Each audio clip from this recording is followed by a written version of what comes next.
ನನ್ನ ಎಲ್ಲ ಆಧ್ಯಾತ್ಮ ಬಂಧುಗಳಿಗೆ ಹೃದಯ ಕನ್ನಡ ವ್ಲಾಗ್ಸ್ಗೆ ಸ್ವಾಗತ. ಶ್ರಾವಣ ಮಾಸದ ಪುಣ್ಯತೆಯೇ ಬೇರೆ. ಮಳೆಗಾಲದ ಈ ಸಮಯದಲ್ಲಿ ಭೂಮಿ ತಾಜಾತನದಿಂದ ತುಂಬಿರುತ್ತೆ. ಈ ಕಾಲದಲ್ಲಿ ನಡೆಯುವಂತಹ ಹಬ್ಬಗಳು ನಮ್ಮ ಸಂಪ್ರದಾಯ, ನಮ್ಮ ಪವಿತ್ರತೆಯನ್ನ ನೆನಪಿಸುತ್ತವೆ.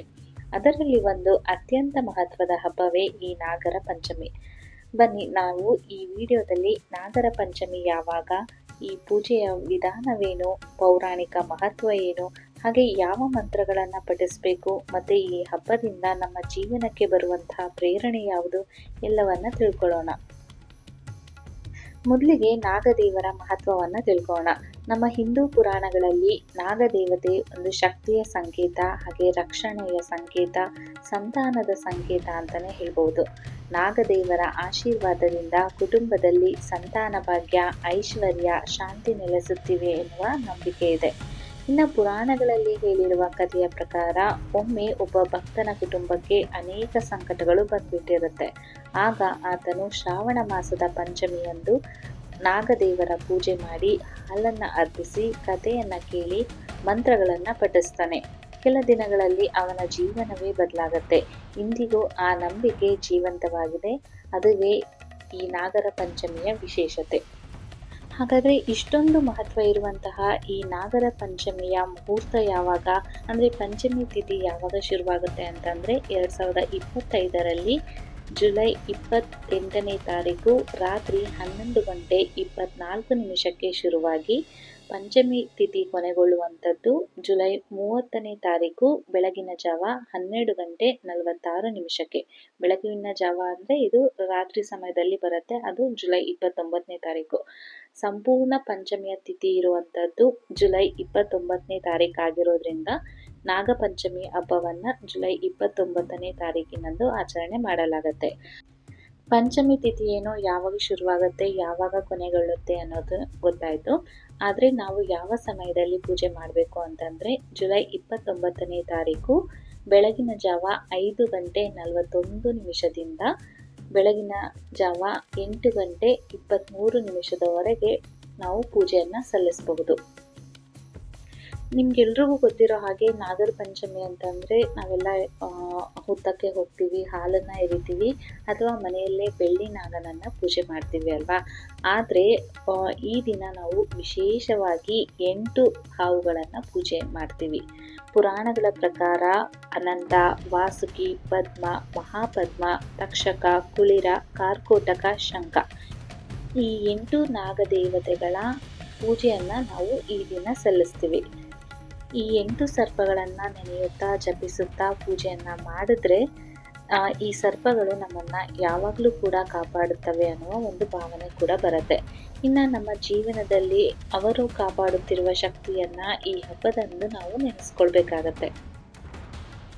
ಹಾಗಾದರೆ ನಾಗರ ಪಂಚಮಿಯಂದು ಪೂಜೆಯನ್ನು ಮಾಡುವ ವಿಧಾನ ಹೇಗಿರಬೇಕು ಅಂತಂದರೆ, ಪಂಚಮಿ ದಿನದ ಅಂದರೆ ಜುಲೈ 29ನೇ ತಾರೀಕಿನಂದು ಬೆಳಗ್ಗೆ ಬೇಗನೆ ಎದ್ದು ಉಪವಾಸ ಮಾಡುವ ಪ್ರತಿಜ್ಞೆಯನ್ನು ಮಾಡಬೇಕಾಗತ್ತೆ. ಸ್ನಾನವನ್ನು ಮಾಡಿ ಸ್ವಚ್ಛವಾದ ಬಟ್ಟೆಯನ್ನು ಧರಿಸಬೇಕಾಗತ್ತೆ. ಮನೆಯಲ್ಲಿ ಒಂದು ಶುಭ ಸ್ಥಳವನ್ನು ಆಯ್ಕೆ ಮಾಡಿ ಮರದ ಪೀಠದ ಮೇಲೆ ಕೆಂಪು ಬಟ್ಟೆಯನ್ನು ಹಾಸಬೇಕಾಗತ್ತೆ. ಅದರ ಮೇಲೆ ಮಣ್ಣಿನ ಹಾವಿನ ವಿಗ್ರಹ ಅಥವಾ ಬೆಳ್ಳಿ ಹಾವಿನ ವಿಗ್ರಹ ಅಥವಾ ಫೋಟೋ ಇದ್ರೂ ಸಾಕು, ಅದನ್ನು ಇಡಬಹುದು. ಗಂಗಾಜಲದಿಂದ ನಾಗದೇವರ ಅಭಿಷೇಕವನ್ನು ಮಾಡಬೇಕಾಗತ್ತೆ. ಅರಿಶಿನ, ಕುಂಕುಮ, ಹೂವು, ಅಕ್ಷತೆಯನ್ನು ಅರ್ಪಣೆ ಮಾಡಬೇಕಾಗತ್ತೆ. ಹಾಗೆ ಧೂಪ ದೀಪವನ್ನು ಹಚ್ಚಿ ಹಣ್ಣುಗಳು, ಸಿಹಿ ತಿಂಡಿಗಳನ್ನು ಕೂಡ ಅರ್ಪಣೆ ಮಾಡಬೇಕಾಗತ್ತೆ. ಕುಟುಂಬದ ಎಲ್ಲರೂ ಸೇರಿ ನಾಗಪಂಚಮಿಯ ಕಥೆಯನ್ನು ಕೇಳಿ ನಂತರ ಆರತಿಯನ್ನು ಮಾಡಬೇಕಾಗತ್ತೆ.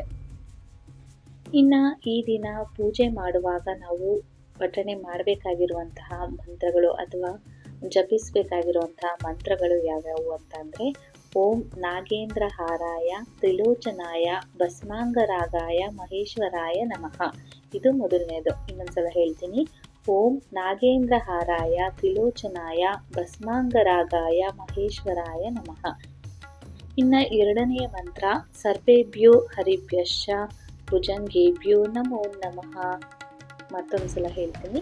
ಸರ್ಪೇಭ್ಯೋ ಹರಿಭ್ಯಶ್ಚ ಭುಜಂಗೇಭ್ಯೋ ನಮೋ ನಮಃ.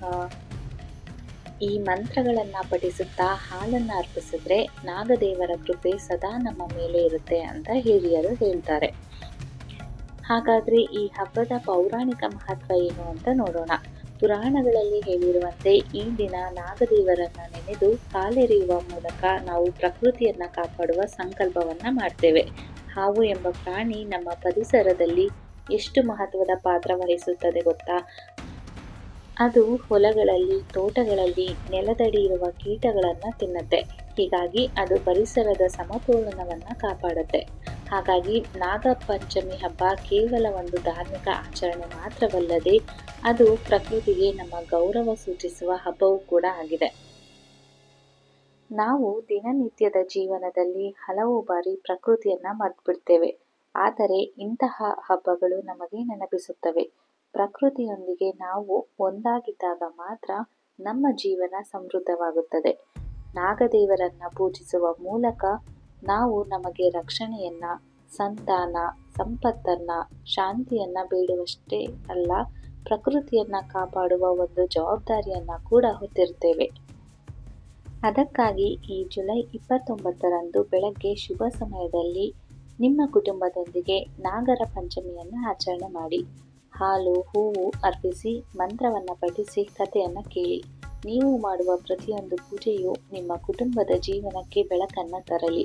ನಿಮ್ಮ ಮನೆಗೆ ನಾಗದೇವರ ಆಶೀರ್ವಾದ ಸದಾ ಇರಲಿ ಅಂತ ಹಾರೈಸ್ತಾ ಈ ವಿಡಿಯೋವನ್ನು ಮುಗಿಸ್ತಾ ಇದ್ದೀನಿ. ಈ ವಿಡಿಯೋದಲ್ಲಿನ ಮಾಹಿತಿ ನಿಮಗೆ ಇಷ್ಟ ಆಯಿತು ಅಂತ ಭಾವಿಸಿದ್ದೀನಿ. ಇಷ್ಟ ಆದಲ್ಲಿ ಈ ವಿಡಿಯೋಗೆ ಒಂದು ಲೈಕ್ ಕೊಟ್ಟು, ಯೂಸ್ಫುಲ್ ಅನಿಸಿದ್ರೆ ಬೇರೆಯವ್ರಿಗೂ ಕೂಡ ಇದನ್ನು ಶೇರ್ ಮಾಡಿ. ಹಾಗೆ ನಿಮ್ಮ ಅನಿಸಿಕೆ ಅಭಿಪ್ರಾಯಗಳನ್ನು ಕಮೆಂಟ್ ಬಾಕ್ಸ್ ಮೂಲಕ ತಿಳಿಸ್ಕೊಡಿ. ಜೊತೆಗೆ ನಮ್ಮ ಚಾನಲ್ಗೆ ಇನ್ನೂ ಕೂಡ ನೀವು ಸಬ್ಸ್ಕ್ರೈಬ್ ಮಾಡಿಲ್ಲ ಅಂತಂದರೆ ದಯವಿಟ್ಟು ಸಬ್ಸ್ಕ್ರೈಬ್ ಮಾಡೋದನ್ನು ಮರಿಬೇಡಿ. ನಾನು ಮತ್ತೆ ಮುಂದಿನ ವಿಡಿಯೋದಲ್ಲಿ ಹೊಸ ಮಾಹಿತಿಯನ್ನು ನಿಮ್ಮ ಮುಂದೆ ತರ್ತೀನಿ ಅಂತ ಹೇಳ್ತಾ ಈ ವಿಡಿಯೋವನ್ನು ಮುಗಿಸ್ತಾ ಇದ್ದೀನಿ. ಎಲ್ಲರಿಗೂ ಕೂಡ ನನ್ನ ನಮಸ್ಕಾರಗಳು.